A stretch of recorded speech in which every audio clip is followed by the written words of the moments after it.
चलिए जी friends, start करें। हाँ, स्टार्ट करते हैं लेक्चर नंबर 4। लास्ट लेक्चर हमने थर्ड किया था और अब स्टार्ट करते हैं लेक्चर 4। क्या क्या हमने डिस्कस कर लिया है इस मामले में, ये आपके सामने मैं पहले रख दूं, फिर मैं अपनी चर्चा को शुरू करूंगा। तो सबसे पहले हम लोगों ने स्टार्ट किया था बेसिक कॉन्सेप्ट, लॉ क्या होता है और उससे रिलेटेड पॉइंट्स। उसके बाद हम लोगों ने कॉन्ट्रैक्ट देखा, सेक्शन 2 क्लॉज एच में कॉन्ट्रैक्ट की डेफिनेशन क्या थी, साफ साफ लिखा था contract an agreement enforceable by law is a contract. उसके बाद एग्रीमेंट की डेफिनेशन हमने सेक्शन 2E में देखी। अग्रीमेंट क्या होता है उसके बारे में मैंने बताया कि every promise and every set of promises forming the consideration for each other is known as agreement. और फिर अग्रीमेंट में जो प्रॉमिस वर्ड आए थे उसके बारे में मैंने आपको बताया था सेक्शन 2B में प्रॉमिस किसे कहते हैं। एक्सेप्टेड प्रपोजल जो होता है, एक्सेप्टेड ऑफर जो होता है उसे हम प्रॉमिस कहते हैं, या यूं कह लें कि proposal when accepted becomes promise. और उन्हीं को जो हम आपस में एक्सचेंज करते हैं या फिर जो हमारे लिए कंसिडरेशन होता है दो पार्टी के लिए, वो हमारा अग्रीमेंट बन जाता है। कैसे होता है ये सब बता दिए हैं आपको, लेकिन हाँ, ऑफर अभी तक मैंने आपको बताया नहीं है, प्रपोजल क्या होता है नहीं बताया सेक्शन 2 क्लॉज ए में, लेकिन हम उस पर चर्चा करेंगे आगे।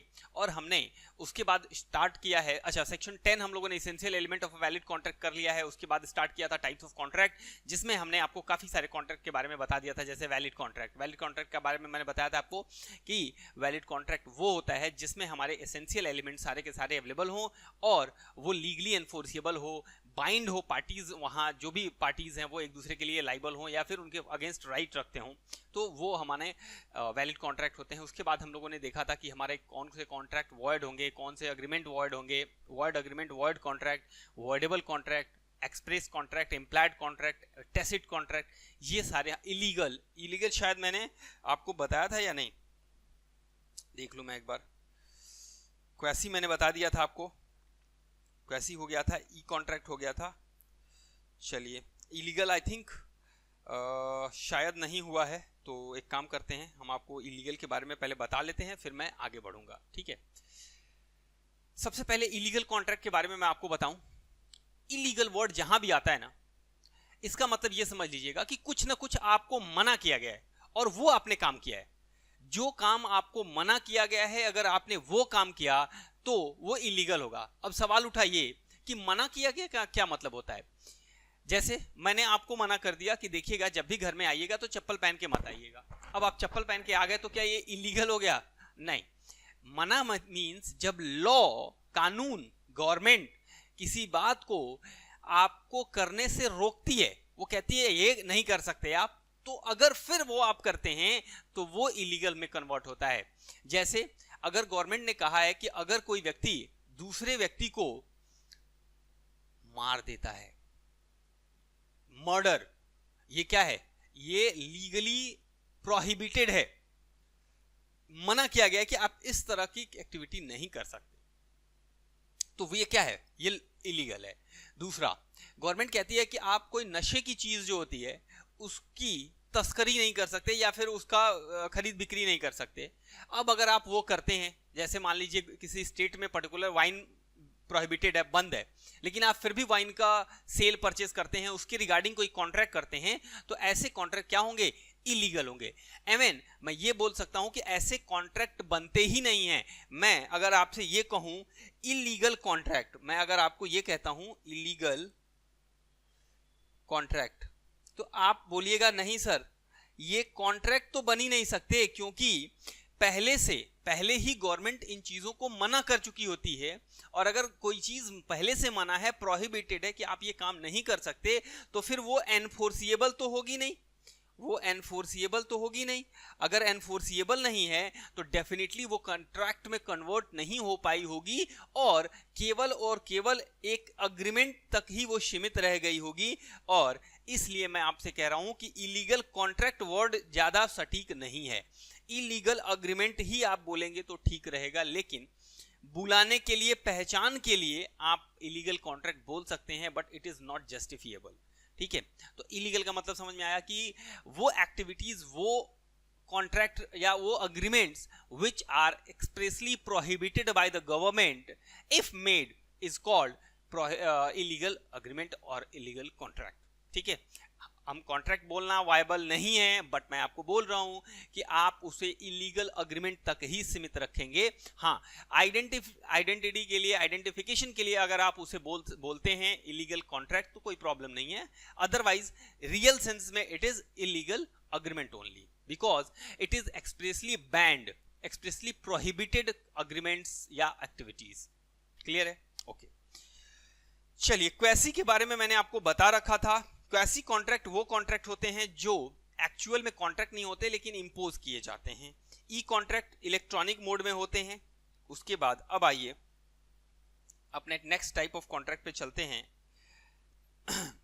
On the basis of performance, performance के बेसिस पर भी कॉन्ट्रैक्ट अलग अलग तरह के होते हैं। अब ये परफॉर्मेंस के बेसिस पर अलग अलग कॉन्ट्रैक्ट कौन कौन से होते हैं? क्यों परफॉर्मेंस के बेसिस पे? परफॉर्मेंस का मतलब क्या होता है? जो जिसकी रिस्पॉन्सिबिलिटी होती है, जैसे आप एक कॉन्ट्रैक्ट में एंटर करते हैं, मैंने आपसे कुछ कहा है कि भाई मैं आपके लिए ये करूंगा, आपने उसके बदले में भी कुछ करने को कहा है, और ये आपस में एक अग्रीमेंट बन गया, प्रपोजल एक्सेप्ट हुआ, एक प्रॉमिस बना और ये अग्रीमेंट बना, एक कॉन्ट्रैक्ट बना। लेकिन अगर कुछ ऐसे अग्रीमेंट होते हैं, कुछ ऐसे कॉन्ट्रैक्ट होते हैं जिनमें एक पार्टी अपना जो प्रॉमिस की है, जो अपना वादा है वो निभा चुकी है, और दूसरी पार्टी जो है वो भी अपना वादा निभा चुकी है, दोनों ने अपने अपने प्रॉमिसेस पूरे कर दिए हैं, still it is a contract but it is called executed. Executed जिसमें performance has been done by both the parties, दोनों के दोनों पार्टीज ने अपना अपना काम कर लिया है। जैसे मान लीजिए मैंने आपसे कहा था कि मैं आपको एक कार की सप्लाई दूंगा, और आपने कहा था कि ठीक है, उसके बदले में मैं आपको 5 लाख रुपीज दूंगा। Then I have supplied you a car and then you have paid me rupees 5 lakh, then it is called an executive contract. Executed contract means जहां पे दोनों पार्टीज ने अपने अपने परफॉर्मेंसेस को, अपने अपने ऑब्लिगेशंस को एग्जीक्यूट कर दिया है, पूरा कर दिया है, इसलिए इसे एग्जीक्यूटेड कॉन्ट्रैक्ट कहा गया है। ठीक है, so what is written here, let's see. Executed contract, it is a contract in which both the parties, what is it? Both the parties to the contract have performed, means performance has been done their respective obligations। दोनों parties ने क्या किया है, अपनी अपनी जो भी performances हैं उनको पूरा कर दिया है, ऑब्लिगेशंस को पूरा कर दिया है, इसलिए इसे एग्जीक्यूटेड कहते हैं। फॉर एग्जांपल ग्रोसर, ग्रोसर मतलब जो आपको प्रोविजन स्टोर का जो दुकानदार होता है, ग्रोसर कहते हैं, ग्रोसरी का सामान बेचता है, जो किराना दुकानदार होता है। सेल्स और sugar on cash payment, it is N executed contract, मतलब आपने उसको पैसे दिए 30 रुपए 40 रुपए जो 1 किलो शुगर का कीमत है, और उसने आपको 1 किलो शुगर दे दिया। सर शुगर से तो बीमारियां होती हैं, हाँ आप तो बहुत तेज हैं, आपको सब बातें पता हैं, तो इसे हम एग्जीक्यूटेड कॉन्ट्रैक्ट कहते हैं। और यहाँ पर both parties have done what they were do under the contract, जो उनको करना था, जो उनकी जिम्मेदारी थी, they have all done. Clear है? नेक्स्ट, अब दूसरा जो type of contract on the basis of performance आता है, that is called executory contract. अब ये क्या होता है executory? Why it is called executory? इसका नाम एग्जीक्यूटरी क्यों रखा गया है?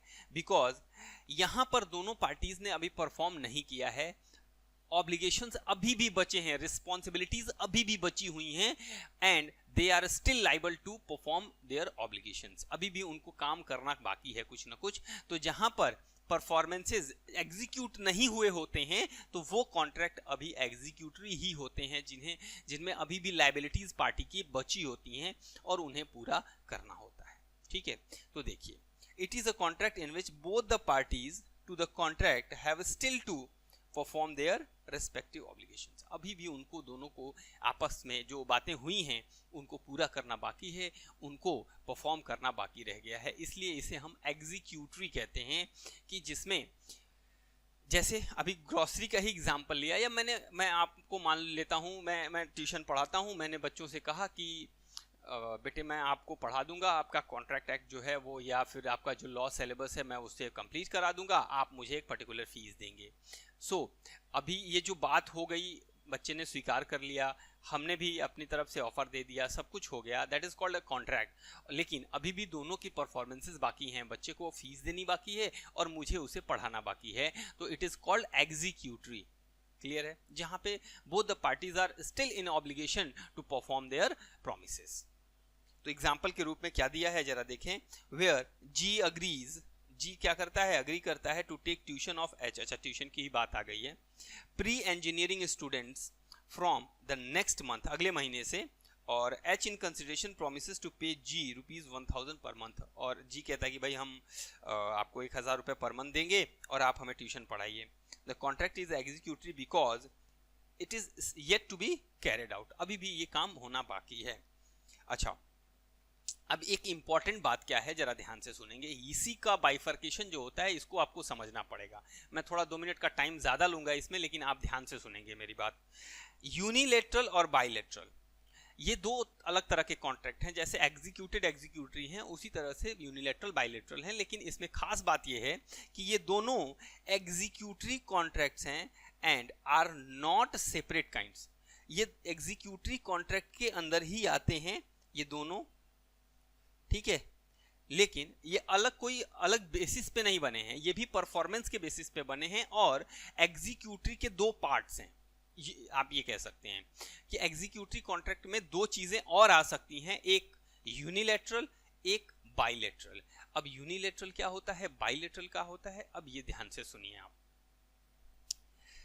देखिए बाइलेटरल, आपने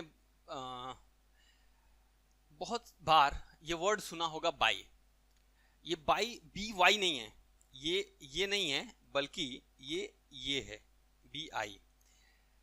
बाइनोमियल, बाइपोलर, बाइलेटरल, ये बाई वर्ड जहां लगता है ना वहां ये उसको प्लूरल बना देता है या दो से संबोधित करता है। बाई का मतलब होता है टू, इसका मतलब कि ऐसा एग्जीक्यूटरी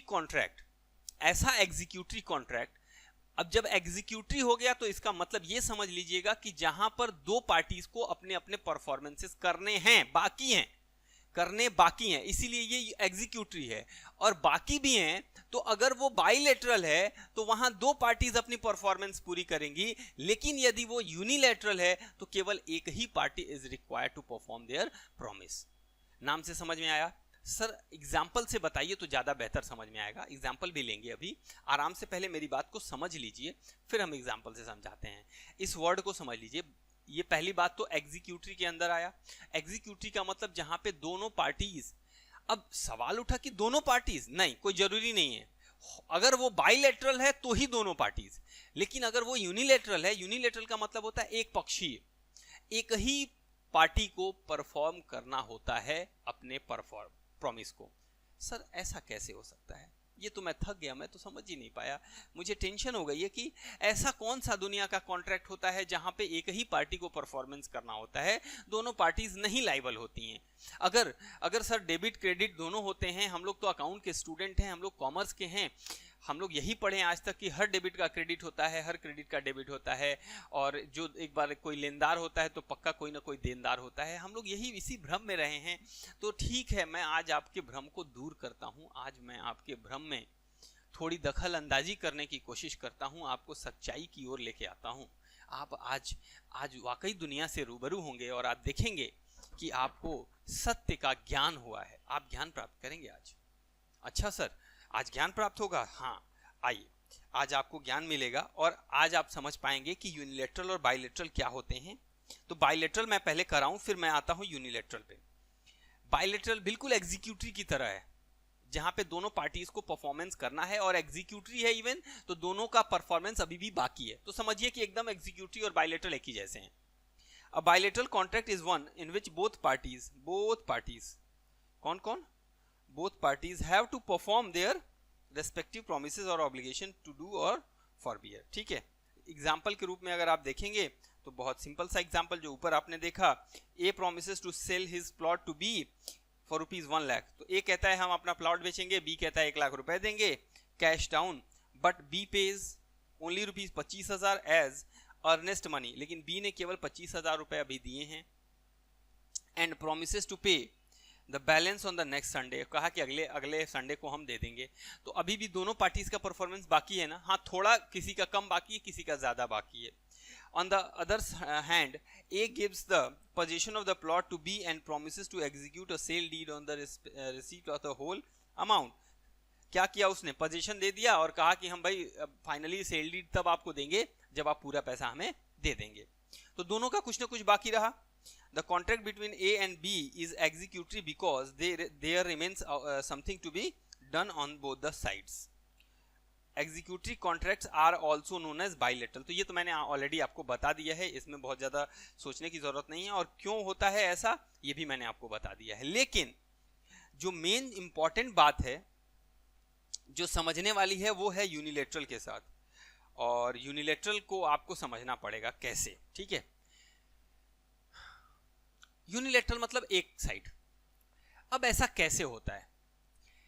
ऐसा स्पेशल केसेस में होता है और वहां होता है जहां पर जनरल ऑफर दिए जाते हैं. सर ये आपने नई टर्मिनोलॉजी ऐड कर दी. बिल्कुल, मैं एक नई टर्मिनोलॉजी ऐड कर रहा हूं, जनरल ऑफर. जब हम आगे जस्ट इसके बाद हम लोग पढ़ेंगे टाइप्स ऑफ ऑफर. ऑफर पढ़ेंगे सेक्शन 2 क्लॉज ए में, और उसके बाद कितने तरह के ऑफर होते हैं, टाइप्स ऑफ ऑफर, वहां हम देखेंगे कि एक जनरल ऑफर होता है, एक स्पेशल ऑफर होता है, एक काउंटर ऑफर होता है, एक क्रॉस ऑफर होता है, और फाइनली एक ओपन या स्टैंडिंग ऑर्डर जो आप बोल लीजिए, ये होते हैं. तो अलग अलग तरह के ऑफर या प्रपोजल होते हैं. उनमें से एक है जनरल ऑफर. तो जनरल ऑफर के केस में यूनिलैटरल कॉन्ट्रैक्ट्स बनते हैं. ठीक है, अब कैसे होते हैं जरा उसके लिए एक एग्जाम्पल मैंने दिया हुआ है, उसकी मदद लेते हैं, उसका सहारा लेते हैं. हम लोग उस एग्जाम्पल से समझेंगे. ठीक है, बहुत ध्यान से सुनिएगा. अब मैं यहां पे आपको जनरल ऑफर भी समझाने वाला हूं. ठीक है, और फिर चल के आगे भी समझाऊंगा. एक बार मैं ये लाइंस छोड़ रहा हूं, अभी ये वाली जो लाइंस हैं इनको छोड़ रहा हूं, मैं एग्जांपल देख रहा हूं. एम एडवर्टाइजेस. एम ने एक एडवर्टीजमेंट दिया. क्योंकि क्या कहानी क्या थी, पहले मैं कहानी ही समझा दूं आपको.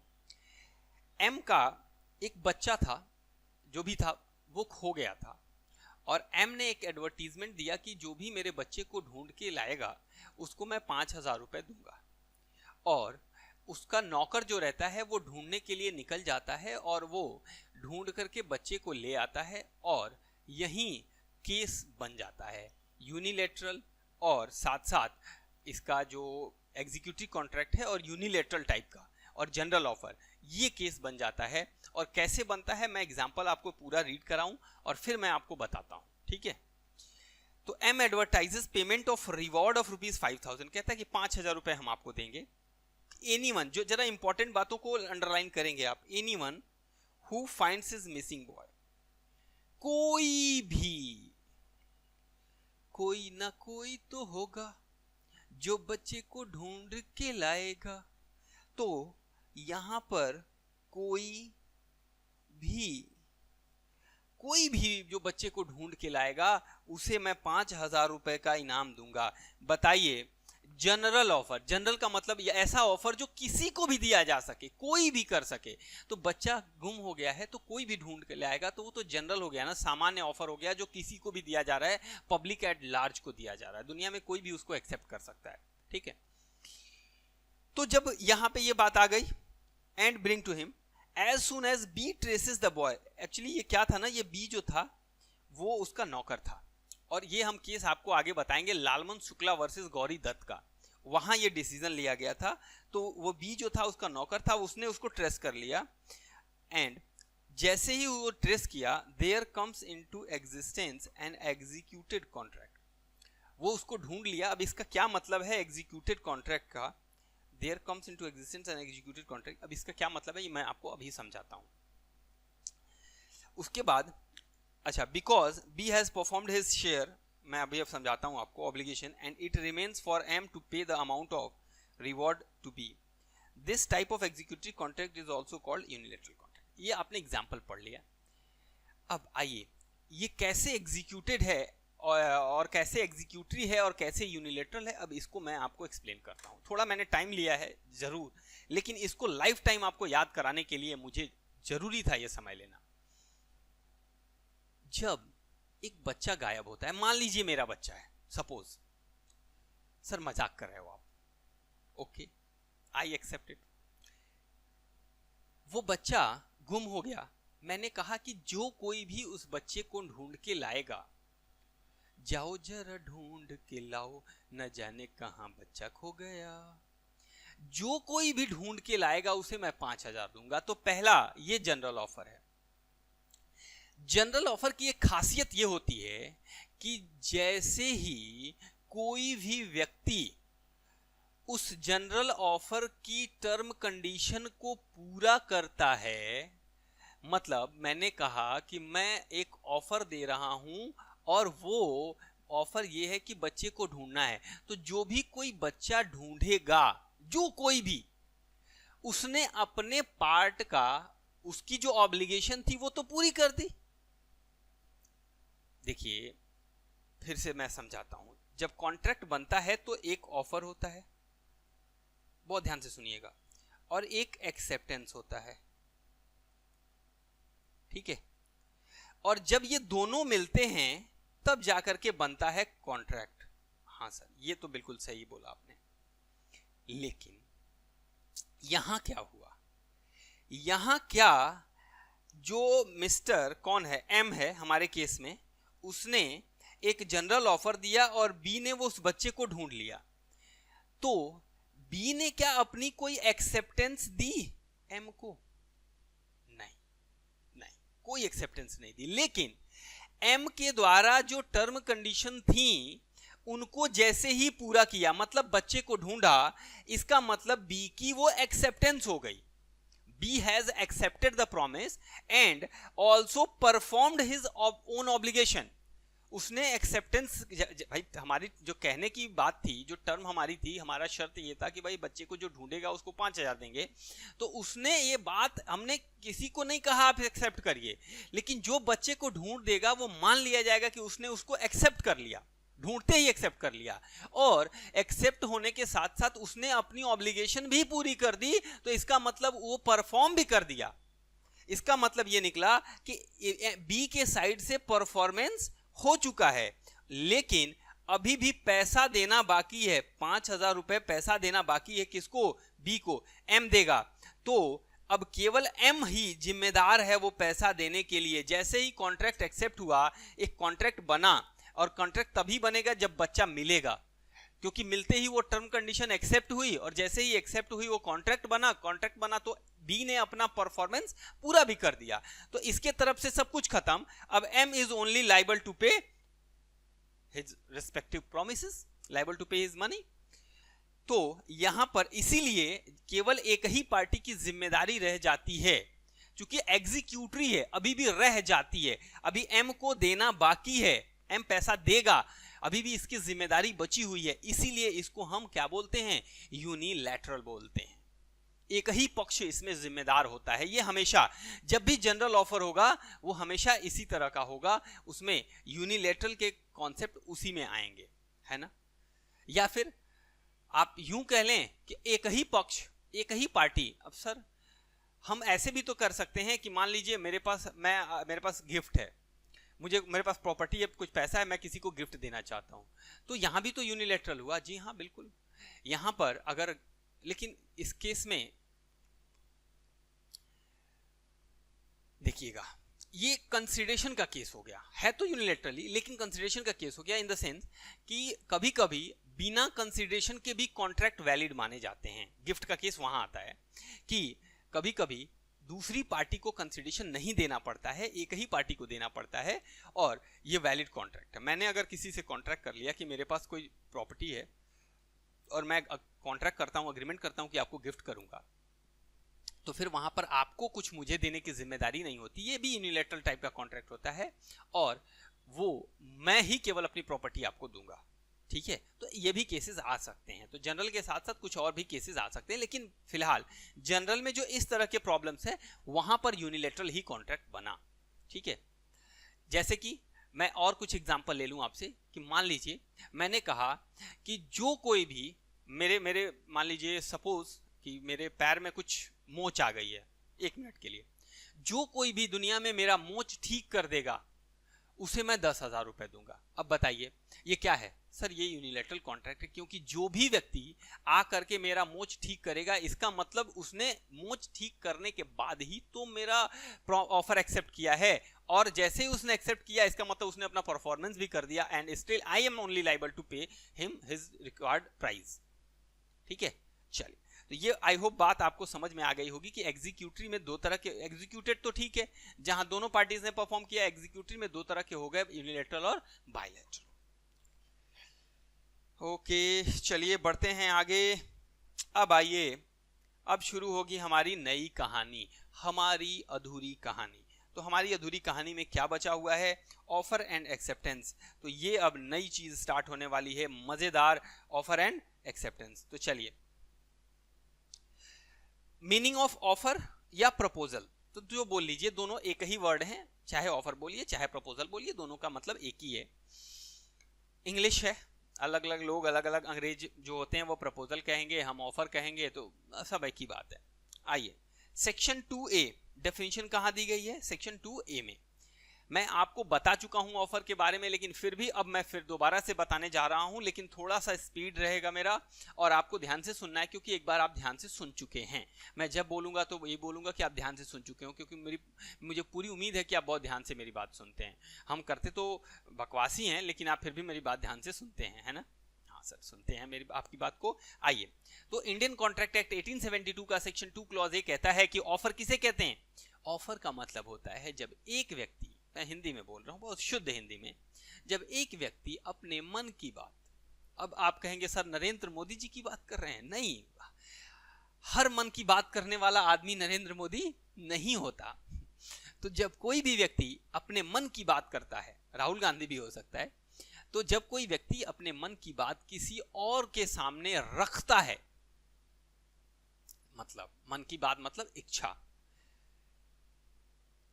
अपनी इच्छा किसी और के सामने रखता है, इस उद्देश्य के साथ, इस ऑब्जेक्ट के साथ कि सामने वाले की मन की बात वो जान सके कि सामने वाला क्या सोच रहा है। सर एकदम आप ना मोदी जी के मन की बात कर रहे हैं, आप वो भी यही जानना चाहते हैं कि देश के मन में क्या चल रहा है। चलिए, जैसा आप उचित समझे, जहां से जिसको जोड़ लें, मेरे तरफ से आपको पूरी छूट है। और इसे हम ऑफर कहते हैं when one person signifies his to another his willingness to do or abstain from doing, कुछ करने के लिए या कुछ ना करने के लिए, anything with a view to obtain the assent of that other person to such an act or abstinence, he is said to make a proposal. This is definition. और इस डेफिनेशन में क्या लिखा है? जब एक व्यक्ति, देखते चलिएगा, अपनी इच्छा दूसरे के सामने, signifies to another his willingness, दूसरे के सामने अपनी इच्छा करता है, जाहिर करता है, किस लिए? टू डू, कुछ करने के लिए, या टू एब्सटेन फ्रॉम डूइंग, कुछ ना करने के लिए। कुछ ना करना भी करना होता है। हे भगवान, ये सर आप क्या क्या पढ़ाएंगे?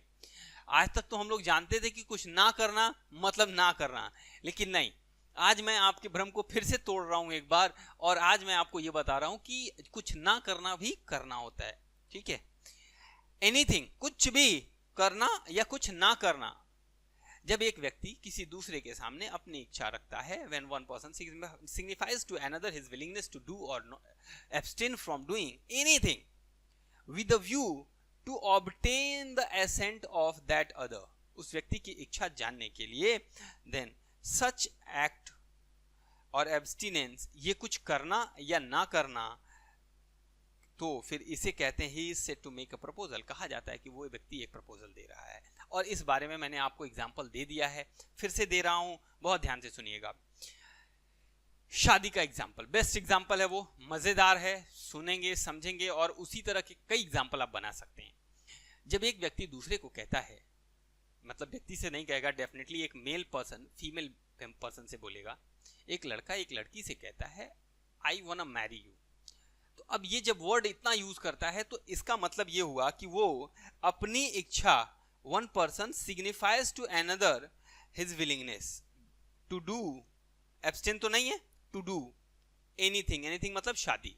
इतनी बात तो पता चल गई कि एक व्यक्ति ने जब कहा कि I want to marry you, तो इसका मतलब उसने अपनी इच्छा को दूसरे के सामने रख दिया। तो क्या ये प्रपोजल बन गया? नहीं सर। कब बनेगा? With a view to obtain the assent of other to such act. Abstinence तो बोलेंगे नहीं, तो इस एक्ट मतलब शादी के लिए उसकी भी इच्छा जानने के विचार से अगर वो अपना विचार रखता है तो ही वो ऑफर बनेगा। सर तो ये कैसे होगा? वो मैंने बताया था आपको कि अगर वो साथ में ये भी बोलता है कि विल यू मैरी मी, अगर वो साथ में ये भी बोलता है विल यू मैरी मी, तब जाकर के एक्चुअली ये प्रपोजल बना। क्यों? क्योंकि जब वो ये कहता है कि I want to marry you, तो यहां पर उसकी अपनी इच्छा सामने वाले की इच्छा के सामने वाले के सामने रख दी गई, लेकिन उसने कुछ ऐसा नहीं बोला जिससे ये पता चले कि वो सामने वाले की इच्छा जानना चाहता है। तो इसलिए उसको बोलना पड़ेगा विल यू मैरी मी, अब जाकर के ये एक ऑफर बना। जैसे दुकानदार के पास आप जाते हैं, आप कहते हैं कि मुझे बिस्किट बहुत अच्छी लगती है, बताइए ये ऑफर है? वो दुकानदार देगा आपको? नहीं देगा। आपको कहना पड़ेगा मुझे बिस्किट बहुत अच्छी लगती है, मैं खरीदना चाहता हूं, क्या आप बेचेंगे? अगर आप ये बात बोलते हैं तब जाकर के ये एक वैलिड ऑफर हुआ। ठीक है, ओके सर। अब एसेंशियल्स ऑफ ए प्रपोजल और ऑफर। अब इसके कुछ एसेंशियल एलिमेंट्स, भाई एक ऑफर में क्या क्या होना आवश्यक है। देखिए ना, मैं ज्यादा कुछ नहीं बोलूंगा, मैंने जो एग्जांपल दिया है उसमें देख लीजिए बेहद सादगी के साथ। एक व्यक्ति है जो दूसरे को ऑफर दे रहा है, इसका मतलब दो लोगों का होना आवश्यक है, टू पार्टीज का होना डेफिनेटली रिक्वायर्ड है, जिसमें एक व्यक्ति ऑफर देगा और दूसरा व्यक्ति जिसको ऑफर दिया जाएगा। जो ऑफर देगा उसे हम ऑफरर कहेंगे और जिस व्यक्ति को ऑफर मिल रहा है ऑफरी कहा जाएगा उसको। तो ये दो व्यक्तियों का होना आवश्यक है, एक ऑफरर और दूसरा ऑफरी। तो सबसे पहला पॉइंट यही है कि it must be made by one person who is called offeror, क्या बोलेंगे उसको? ऑफरर, टू अनदर पर्सन जिसे हम बोलेंगे offeree. In other words, there can be no proposal by a person to himself। इसका मतलब अकेला आदमी एक I wanna marry myself, ऐसा कभी आपने सुना नहीं होगा कि मैं आज खुद से शादी करना चाहता हूं और मैं खुद को एक ऑफर दे रहा हूं। ऐसा आपने सुना है कभी? सर ये विचित्र बातें आप मत किया करिए। चलिए कोई बात नहीं, आपने मुझे रोक दिया, मैं अब ये बातें नहीं करूंगा। I am going to be serious. Next point, क्या केवल दो लोगों का होना आवश्यक है? नहीं, शादी के लिए दो लोगों का होना आवश्यक नहीं है, उसके साथ साथ कुछ न कुछ सब्जेक्ट मैटर भी होना चाहिए। इसका मतलब इच्छाएं होनी चाहिए जो पास ऑन हो। एक लड़का एक लड़की खड़े हों तो शादी नहीं होती, उसके लिए एक व्यक्ति का कहना जरूरी होता है कि मैं शादी करना चाहता हूं, ये पूछना जरूरी होता है कि क्या आप शादी करेंगे। तो ये विलिंगनेस इच्छाएं जब हस्तांतरित होती हैं, ट्रांसफर होती हैं, then they get converted into a relationship. It must be an expression of readiness for willingness to do। मतलब कुछ आप शो करिए, ऐसा दिखाइए कि आप इस इच्छा के लिए बिल्कुल तैयार हैं, या आपकी ये करने की बिल्कुल इच्छा है।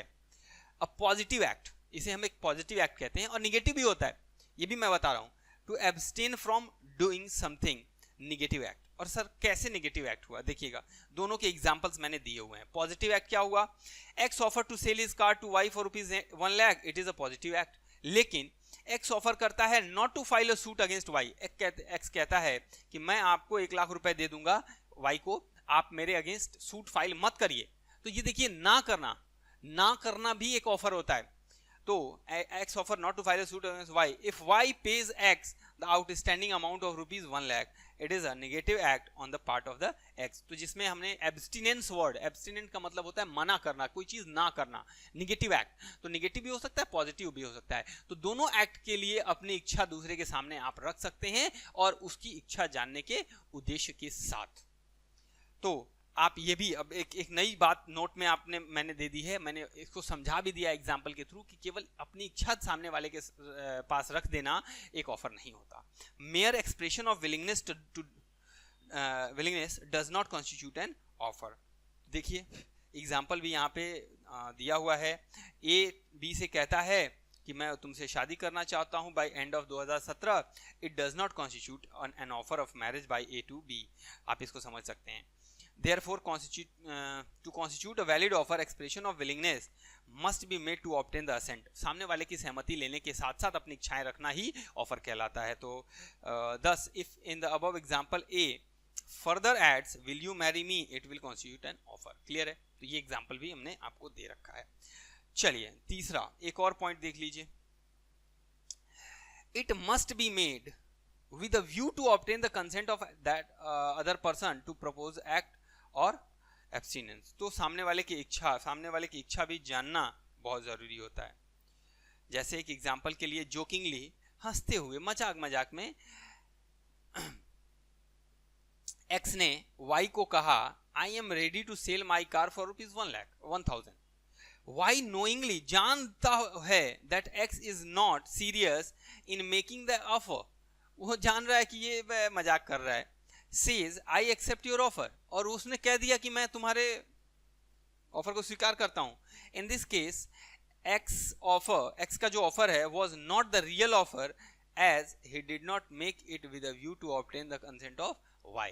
तो उसने कोई भी ऐसी इच्छा जाहिर नहीं की थी कि Y की वो सहमति उस पर ले सके. तो इस तरह के ऑफर कन्वर्ट नहीं होते हैं कॉन्ट्रैक्ट में, क्योंकि वो सामने वाले की कंसेंट या इच्छा या उसकी असेंट लेने के लिए ऑफर होना चाहिए. अगर आप सामने वाले की असेंट लेने के लिए नहीं बोल रहे, ऐसे मजाक में बोल दे रहे हैं या फिर ऐसे बोल रहे हैं जैसे आप अपनी एक्सप्रेशन दूसरे के सामने रख रहे हैं, that is not a contract, not an offer, valid offer and which can not be accepted. उनको एक्सेप्ट नहीं किया जा सकता. ठीक है, ओके सर. चलिए तो ये रहा आपका ऑफर से रिलेटेड पॉइंट. और अब आइए, अब आपके सामने आ रहा है कितने तरह के ऑफर होते हैं, काइंड्स ऑफ ऑफर, कितने टाइप्स के ऑफर होते हैं, ये हम आपके सामने अब रखने वाले हैं.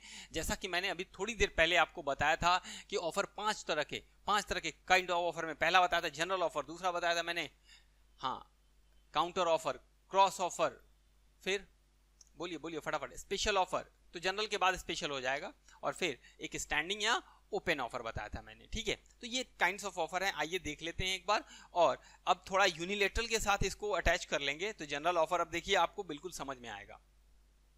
आइए, तो सबसे पहला क्या है, जनरल ऑफर. जनरल ऑफर में मैंने बताया था कि जनरल ऑफर का मतलब होता है वो ऑफर जो सिंपली सबको, किसी को भी दिया जा सके. जनरल होता है, सामान्य होता है. तो it can be, it is an offer made to public at large. दुनिया में किसी को भी दिया जा सकता है. And hence anyone can accept and do the desired act. और इसके लिए एक केस है Carlill versus Carbolic Smoke Ball Company Limited. चलिए ये क्या है, इसके बारे में मैं आपको समझाने की कोशिश करता हूं. सेक्शन 8 में डिफाइन किया गया है. तो यहां पर अब ये कार्लिल का केस भी दिया हुआ है मैंने, तो अभी मैं केस को भी डिस्कस कर लेता हूं. फिलहाल थोड़ी सी बातें यहां पर लिखी हुई हैं, इनको हम समझ लेते हैं और फिर बढ़ते हैं अपने केस की ओर. In terms of section 8 of the act, anyone performing the conditions of the offer can be considered to have accepted the offer. तो एनीवन, कोई भी व्यक्ति परफॉर्म कर रहा है कंडीशंस जो हमारे ऑफर की हैं. जैसे कि वो बच्चा जो गायब हुआ था, उस गायब बच्चे को ढूंढने के लिए, उस गायब बच्चे को ढूंढने की शर्त थी, यही तो कंडीशन थी कि जो ढूंढ के लाएगा उसे पैसे देंगे. तो जो भी उस कंडीशन को पूरा करेगा वो व्यक्ति माना जाएगा कि उसको एक्सेप्ट कर रहा है. तो performing the conditions of the offer can be considered to have accepted the offer, माना जाएगा कि उसने एक्सेप्ट किया है. अनटिल, जब तक कि the general offer is retracted और withdrawn, it can be accepted by anyone at the time as it is continuing offer. तो ये जब तक वापस नहीं लिया जाता, रिट्रैक्ट नहीं किया जाता, विड्रॉ नहीं किया जाता, तब तक दुनिया में कोई भी उसको एक्सेप्ट कर सकता है, उसकी कंडीशन को पूरा कर सकता है. And if anyone is performing that condition, fulfilling that condition, then he will be assumed as accepting the promise या ऑफर. क्लियर है? अब आइए, अब Carlill versus Carbolic Smoke Ball company के केस में हुआ क्या था, ये मैं आपके सामने फैक्ट रख रहा हूं. ये केस था और एक कार्लिल थी, उनको इन्फ्लुएंजा कॉन्टैक्ट हुआ था. इन्फ्लुएंजा एक तरह की सर्दी खांसी की बीमारी होती है, और वो इन्फ्लुएंजा उनको हुआ था. और कंपनी जो कार्बोलिक स्मोक बॉल कंपनी थी, उन्होंने एक दवाई निकाली थी और उन्होंने कहा था कि जो भी हमारे शर्तों के हिसाब से हमने जो प्रेस्क्रिप्शंस दी हैं उनके हिसाब से इस दवाई का यूज करेगा उसको इन्फ्लुएंजा कांटेक्ट नहीं होगा, वो इन्फ्लुएंजा से दूर रहेगा. But she tried each and every terms and condition of the company, but still she got contacted with influenza, and she has accepted the proposal or offer of the company and they entered into a contract, but the condition was not fulfilled in the sense कि condition जो थी वो उन्होंने स्वीकार तो की लेकिन दवाई ने उनकी जो दवाई की पावर थी वो काम नहीं किया. That's why company was liable to pay her compensation.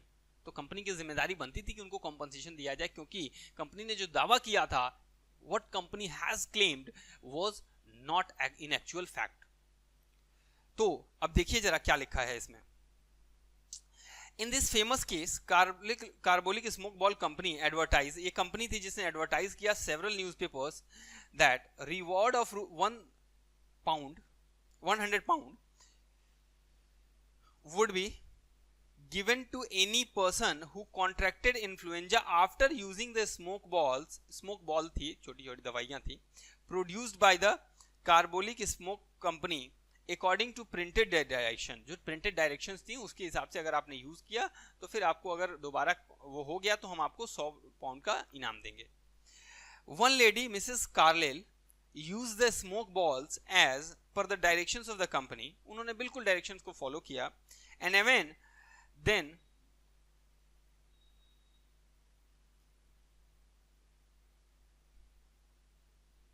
ये कुछ गड़बड़ हो गया है. इसका मतलब है कि वो कांटेक्ट हो जाती हैं. यहाँ पे वर्ड लिख देते हैं हम.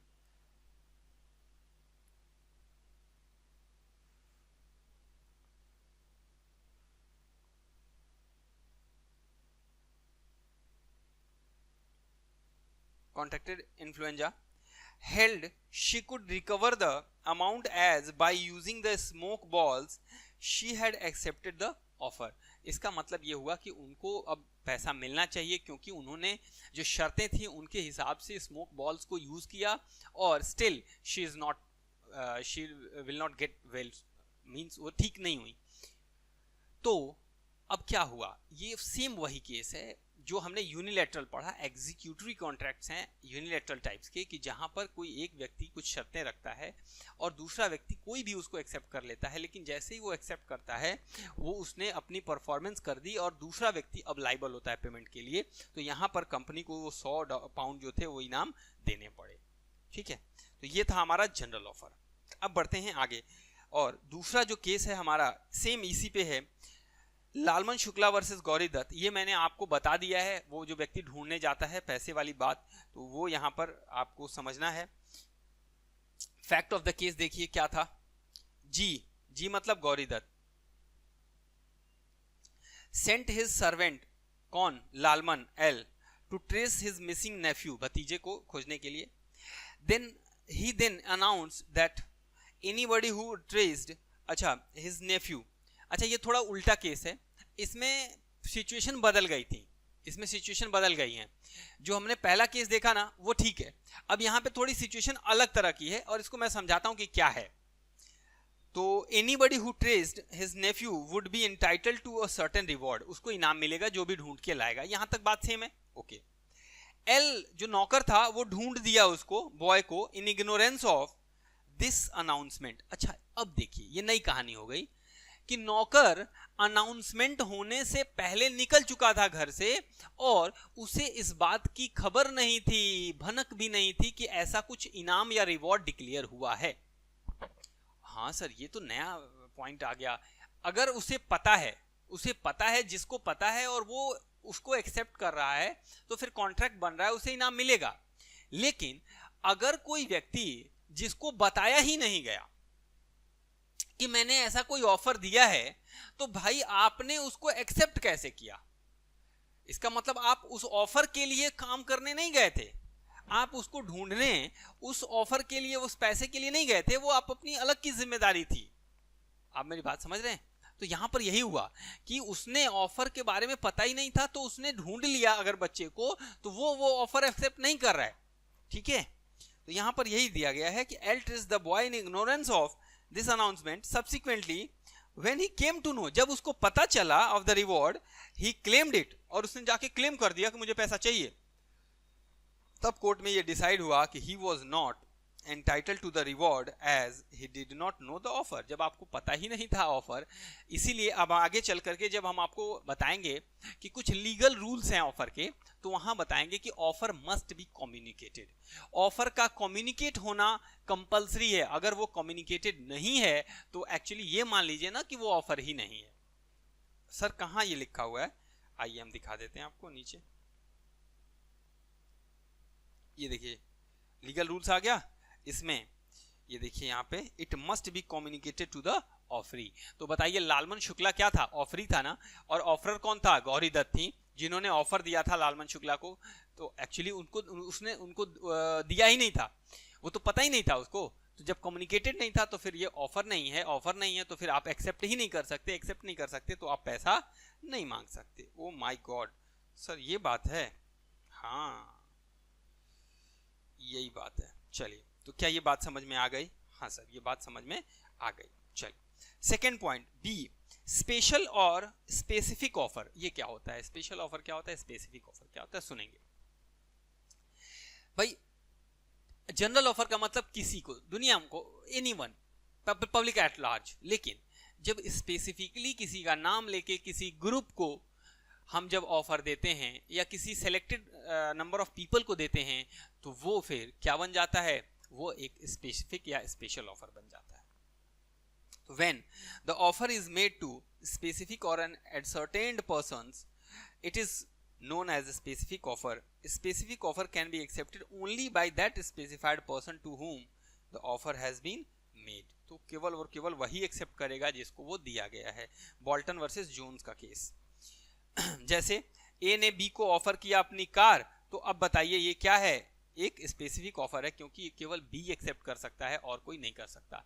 अब मेरा एक सवाल है आपसे, क्या मुझे आप जवाब देंगे, हाँ सर आप पूछ के देखिए, हम ना आपको बताए तो बोलिएगा। अच्छा इतना कॉन्फिडेंस है आपको, चलिए आपके सामने मैं रखता हूं एक केस, आप बताएंगे उसका जवाब देंगे। मान लीजिए एक वोडाफोन कंपनी है या जियो है, रिलायंस मींस जियो है या फिर एयरटेल है, कोई भी कंपनी है। आपने देखा होगा कि मोबाइल पे मैसेज आते हैं ऑफर्स के कि आपको मिलते हैं, स्पेसिफिकली मोबाइल पे आते हैं कि आपको मिलते हैं इतने में इतना टॉक टाइम या इतने में इतना जो भी वैलिडिटी वगैरह। अब ये तो स्पेसिफिक ऑफर है क्योंकि स्पेसिफिकली हमारे मोबाइल पे आया है, दूसरा तो ले नहीं सकता। लेकिन कभी कभी ये ऑफर्स वो बैनर लगा के टांग दिए जाते हैं कि एयरटेल के जो भी कस्टमर, एयरटेल के जो भी कस्टमर हैं उनको ये ऑफर मिलेगा।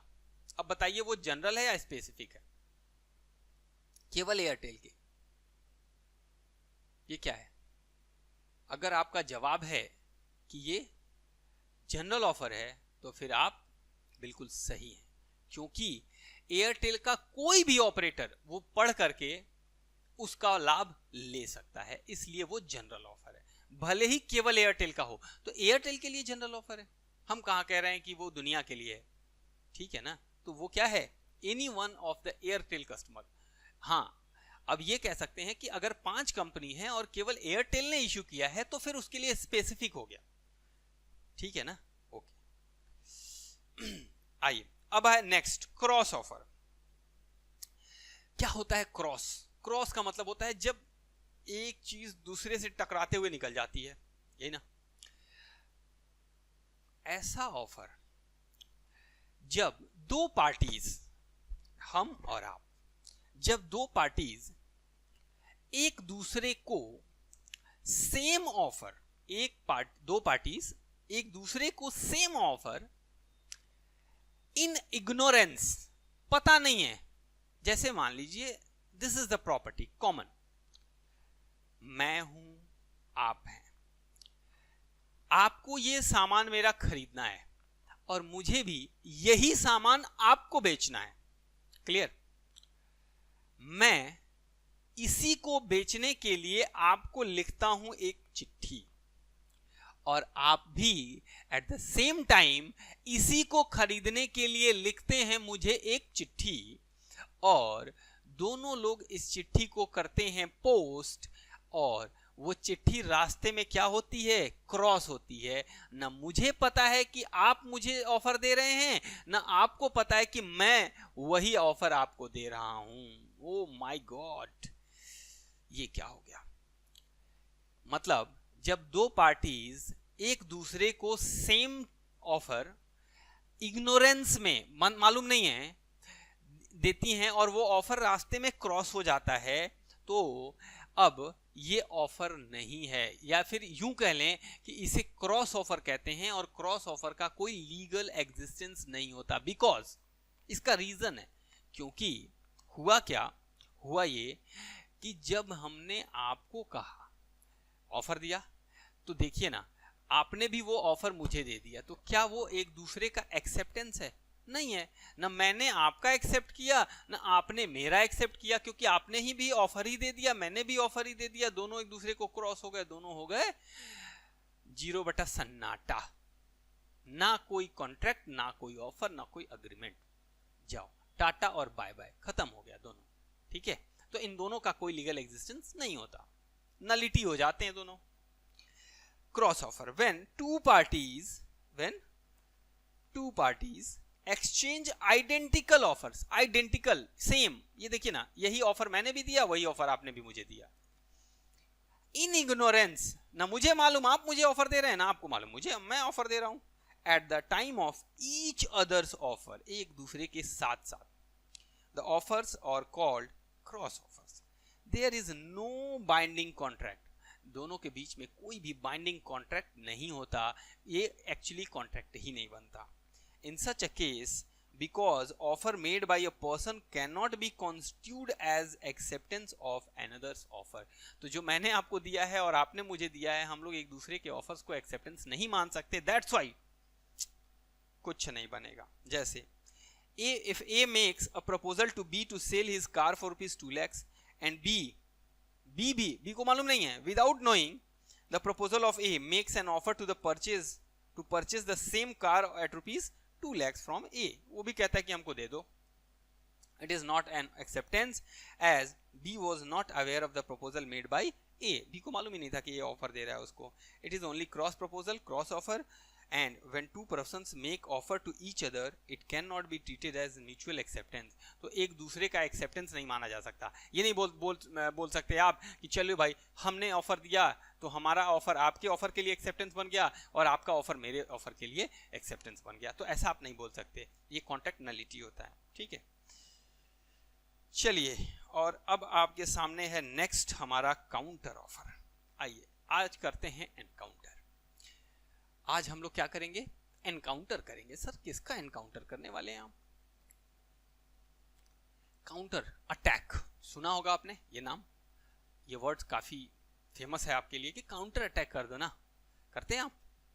जब कोई आपके ऊपर हमला करता है तो आप भी हमला कर देते हैं, काउंटर अटैक कहते हैं इसको। जब कोई आपको ऑफर देता है, जैसे एक ये मेरे पास सामान है, मैं आपको बेचना चाहता हूं, और जरा सुनिएगा मेरी लैंग्वेज क्या है। मैं कहता हूं कि मैं ये पेन आपको 10 रुपए में बेचना चाहता हूं, क्या आप खरीदेंगे? अब देखिए, बिल्कुल मैंने सेक्शन 2 क्लॉज ए के हिसाब से ऑफर दिया आपको। अब क्या होगा? आपने सुना, आपने कहा हाँ, नहीं बोला, आपने हाँ बोल दिया होता तो ये एक एक्सेप्टेंस हो जाता और एक अग्रीमेंट कॉन्ट्रैक्ट बन जाता, लेकिन आपने दाम कुछ ज्यादा सोच लिया कि ये 10 रुपए ज्यादा है, और आपने कहा कि नहीं, मैं इसे 8 रुपए में खरीदना चाहता हूं, क्या आप बेचेंगे? मतलब आपने मेरे ऑफर को एक्सेप्ट किए बिना एक दूसरा काउंटर ऑफर दे दिया, एक दूसरा काउंटर अटैक कर दिया मेरे ऊपर। मतलब मेरा जो ऑफर था वो गया काम से, वो खत्म, वो डस्टबिन में डाल दिया आपने, और एक नई चिट्ठी, नया ऑफर मुझे दे दिया। अब मेरी जिम्मेदारी है उसको एक्सेप्ट करने की। अब मेरी जगह आप आ गए और आपकी जगह मैं आ गया। क्लियर है? इसे कहते हैं काउंटर ऑफर। जब ओरिजिनल ऑफर में कुछ चेंजेस करके दोबारा से ऑफर को रीबैक कर दिया जाता है, वापस भेज दिया जाता है, तो इसे हम कहते हैं counter offer. Okay sir, when offeree मतलब आप मेरे एग्जांपल में offers to qualified acceptance, qualified का मतलब होता है ये नहीं कि बहुत पढ़ा लिखा एक्सेप्टेंस, क्वालिफाइड का मतलब उसमें क्वालिफिकेशन लगा दी मैंने, कुछ ऐड कर दिया, कुछ क्वालिफाई कर दिया कि भाई देखिए इसमें ये चीज चेंजेस कर दिए आपने, ठीक है, क्वालिफिकेशन का मतलब ये है कुछ चेंजेस कर दिए। Qualified acceptance of the offer subject to modifications and variations in the terms of original offer. मेरे ओरिजिनल ऑफर में he is said to have made a counter offer amounts to rejection of the original offer। तो जब original offer को reject कर दिया जाता है तो उसी को काउंटर ऑफर कहते हैं, मतलब एक ऑफर के थ्रू रिजेक्ट किया जाता है। It is also called as conditional acceptance. तो इसे कंडीशनल एक्सेप्टेंस मतलब आपने मेरे 10 रुपए की जगह एक कंडीशन लगा दी कि नहीं 8 रुपए में हम लेंगे, तो कंडीशनल एक्सेप्टेंस होती है। एक्सेप्टेंस कंडीशनल हो सकती है लेकिन ऑफर कंडीशनल हो सकते हैं? बोलिए। चलिए इसके बारे में मैं आपको बताऊंगा। कंडीशनल एक्सेप्टेंस को मैं आपको जब एक्सेप्टेंस पढ़ाऊंगा तो वहां पे डिस्कस करूंगा, और रूल्स ऑफ ऑफर बताऊंगा तो मैं बताऊंगा कि ऑफर कंडीशनल हो सकता है या नहीं। ये कंडीशनल एक्सेप्टेंस एक्चुअली एक्सेप्टेंस में कंडीशन नहीं है, ये ऑफर में ही कंडीशन लगा करके भेजा जा रहा है, यानी ऑफर को कंडीशन के साथ एक्सेप्ट किया जा रहा है। ये एक्सेप्टेंस में कंडीशन नहीं है, क्योंकि कंडीशनल एक्सेप्टेंस पॉसिबल नहीं है। कंडीशनल एक्सेप्टेंस जो कॉन्ट्रैक्ट को कभी नहीं बनाता। आप हमेशा पढ़ेंगे कि एक्सेप्टेंस जो होता है वो अनकंडीशनल होना चाहिए, बट ऑफर में तो कंडीशन लगाई जा सकती है ना, तो ये ऑफर में कंडीशन लगा करके भेजा जा रहा है, ठीक है, इसको उल्टा मत समझिएगा, इसलिए मैंने रोका है आपको। A offers to sell his plot to B for rupees 10 lakhs, B agrees to buy it for rupees 8 lakhs। Same example हो गया। It amounts to counter offer, it may result in the termination of offer of A का offer terminate हो गया, any if later on B agrees to buy the plot for rupees 10 lakhs, A may refuse। तो अब वो कह रहा है कि भाई हमने कहा आपसे कि 10 रुपए में मैं बेचना चाहता हूं, क्या आप खरीदेंगे? आपने कुछ नहीं बोला, चुप हो गए, और बाद में आप कह रहे हैं कि हम 8 रुपए में लेना चाहते हैं, तो फिर नहीं चलेगा। इसका मतलब आपने एक्सेप्ट ही नहीं किया और तुरंत आपने 8 रुपए का भेज दिया मुझे, तो ये काउंटर ऑफर हो गया, ठीक है। चलिए, और लास्ट है स्टैंडिंग या ओपन ऑफर या कंटिन्यूइंग ऑफर। ये क्या होता है? बहुत सिंपल सी बात है, ऐसा ऑफर जो एक पर्टिकुलर टाइम पीरियड के लिए खुला रहता है, कुछ दिन तक। जैसे वो आते हैं आईपीओ आते हैं ना, initial public offer, IPO shares नए मार्केट में आते हैं तो 3 दिन तक वो ओपन रहते हैं। 3 दिन तक कोई भी सब्सक्राइब कर सकता है, मींस जो चाहे उसको, जिसके लिए होता है वो। तो ये कंटिन्यूइंग होते हैं, ओपन होते हैं for a certain period of time, उसके बाद वो लैप्स हो जाते हैं, ठीक है। तो इसे स्टैंडिंग ओपन या कंटिन्यूइंग ऑफर कहते हैं। An offer which is allowed to remain open for acceptance over a period of time is known as standing, continuing और open offer, ठीक है।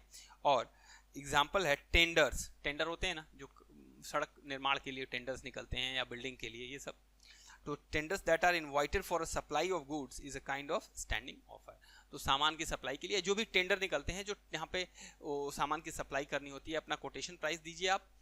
मान लीजिए हमको सपोज ये घर बनवाना है और मुझे इस घर को बनवाने के लिए 10 लाख रुपए का काम देना है।